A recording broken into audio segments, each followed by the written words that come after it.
Dear Matt, thank you that you joined us. Tell us some introduction about you.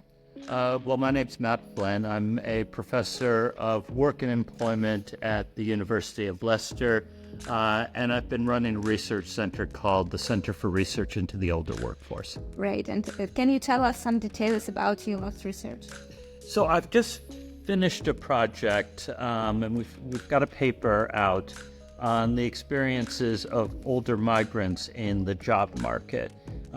There are some particular challenges that some migrants face when it comes to extending working life.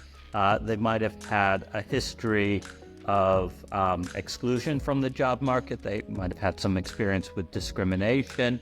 One of the big challenges that migrants have is they might have accreditation in their home country to do a particular job, and they might have been very successful at that, but once they move to another country, they're not able to take that accreditation with them. And this affects them over their lifetime. So once they become an older worker, the prospect of having to work a couple of years longer can be quite daunting on them. Yeah, it's very interesting. And maybe are you looking for some collaboration? You can just tell us, and maybe somebody will comment. Well, we're looking to expand on some of the research that we already did with an organization called Dragon's Voice. It's a radio program for people in the Chinese community in the Manchester area.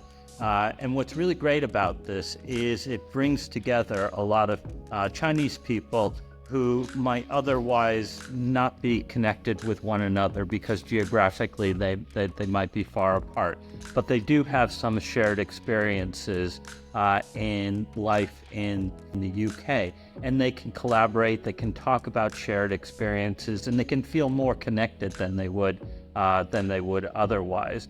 What we'd like to do now is to work with Dragon's Voice so we can look at the radio programming as a model for other migrant groups to connect their constituents with one another, but also to have some representation on very big issues like what the future of work is going to look like for people like them.